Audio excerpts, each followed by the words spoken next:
Hey, what's up? As you can see, this shot looks awful. It's noisy, it has strange colors, and there's no depth of field. And this might be your shot. And you might not know what to do to make this shot look more cinematic. And let me be honest, the camera in front of me is only a cheap $200 camera released in 2011, the Canon T3i, with the standard kit lens. And all this horrible shot is just because this camera has full HD, there's no 10-bit 4:2 color space, and it hasn't even full frame. So the solution is easy. Just buy a new camera like this Sony. No, stop, don't do it. I'm just kidding. This video would be over and you would waste a lot of money. I mean, you can buy this camera, so please use my affiliate link.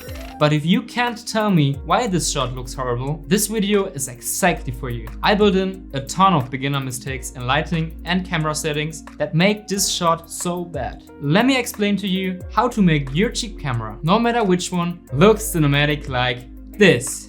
So let me check the time. Time to start.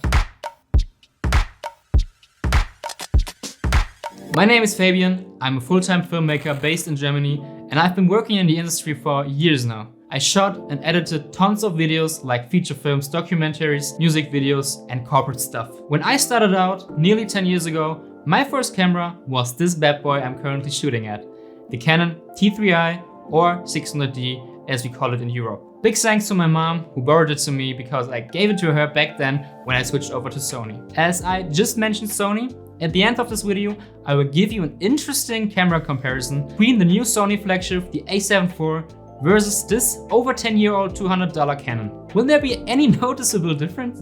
We will see. Before we start, the classic disclaimer. I am not sponsored in any way and I bought all gear in this video with my own money. But now, let's turn this little $200 DSLR into a pro cinema camera, or at least as close as possible. Let's go. First of all, let's take a look at the camera settings. If you're just starting out, this might be very confusing, but there are 4 important elements everyone needs to understand. And if you don't understand them, just apply my following steps. They will work in almost every camera, even in your smartphone. And to be honest, there are much better videos explaining every aspect in detail with all the technical nerdy stuff you would dream of. So I will only give you a little speed run for some general understanding. The first one to look at is the aperture. For a cinematic look, we want the background to blur out. To achieve this, we want the aperture as wide open as possible. In our case, it's only f4.0 because that's the kit lens. Your lens might be able to be at f1.8 or 2.8. This looks even worse, right? So let's come to our next setting, the ISO. You can say the ISO is a digital light pusher. It pushes the image digitally, and the higher it is, the worse the image gets. Here you can memorize, the lower the ISO, the cleaner but darker the image is. In our case, we are at 6400.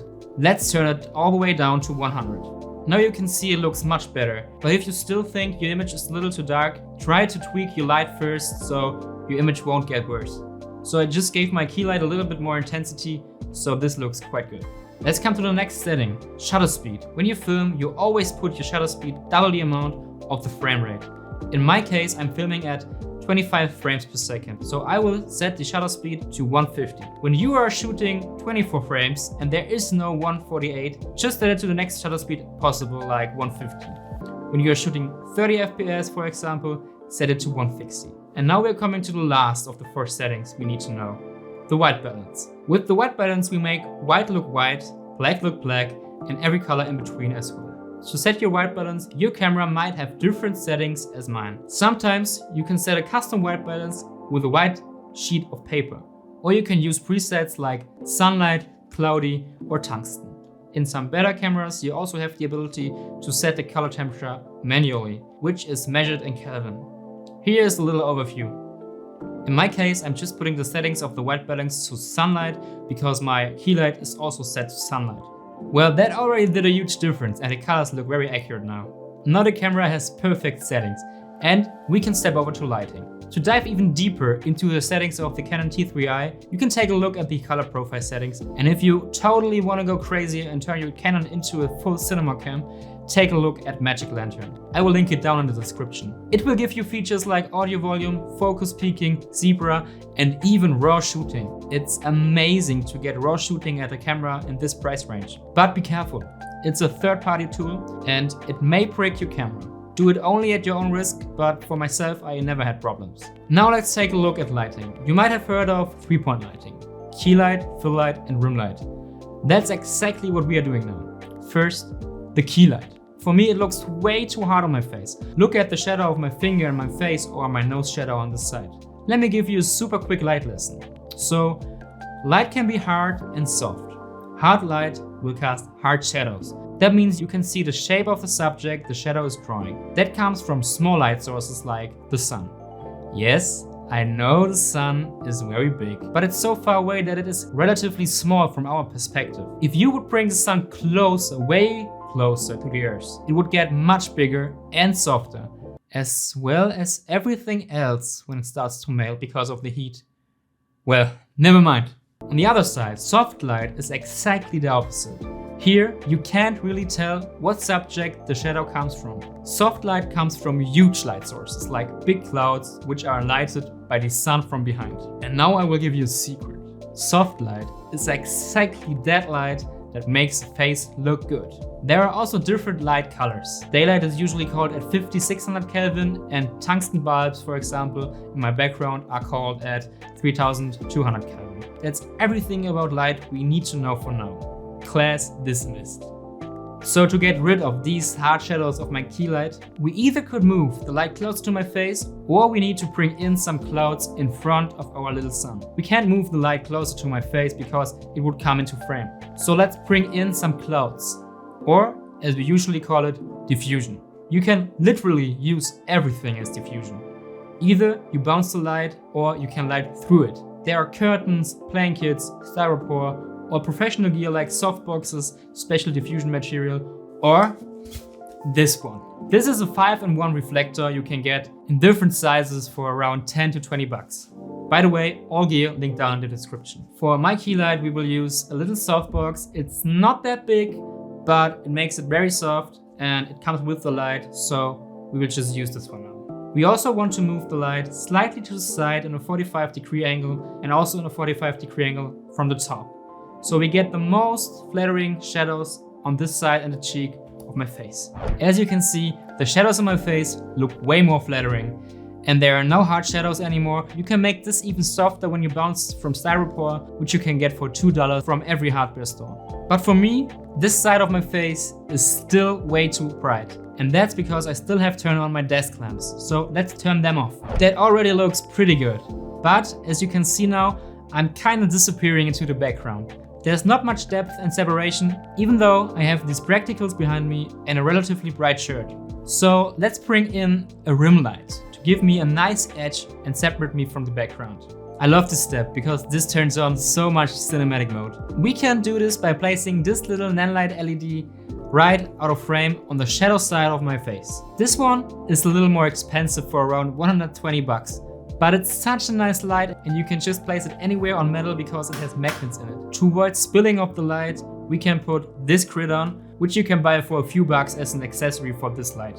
You can now play with intensity and color temperature to fit your style. My tip, try to use complementary colors like daylight and tungsten, orange and blue, or experiment with others. Just pick a color you like and then use the color of the opposite side of the color wheel. I set this rim light to tungsten to imitate my practicals in the background. So this could be the final shot, but let's add a final cinematic touch to make it really stand out. As you might have noticed, I like my practical lights and the orange tone they give to the background. But do you remember the color wheel? Well, I hope so, because that was only a few seconds ago. So let's add a complementary color with another LED I got here. This one is the Pixel G1S. You can get this for around 70 bucks. There are also cheaper LEDs, but I like this one very much. Let's set it to blue or teal and place it in the dark corner of my image. To place this light, I use this Gorilla Pod, which is really handy to place small lights in corners. And that's the final shot. When you compare it to the shot at the beginning, those two shots are two different worlds. And keep in mind, we are still on a $200 camera from 2011. But how would this shot look like with a newer camera? Would there be such a huge difference? I will quickly change this to my new Sony a7 IV and you can watch by yourself. So this is my Sony a7 IV. And obviously There is the difference between a $200 and a brand new $3,000 camera. But to be honest, it's not that huge and you can still use this camera to put content out there. And if you are thinking to buy one of these little bad boys, you can do this with no regrets. It's still a nice beginner DSLR for getting into filmmaking and photography and to learn about all these settings and workflows. I even found this used for under 150 euros with the kit lens a few days ago. I hope you found this video helpful. If you liked it, give it a like. And if you didn't like it, feel free to press the dislike button twice. And please write down in the comments which old cameras are you using? Which do you still have at home? And do you still produce content with them? Let me please know in the comments, I'm really nostalgic about that. You can also find me on Instagram, check it out. So that's it for today. Have fun trying this at home and see you next time. Auf Wiedersehen.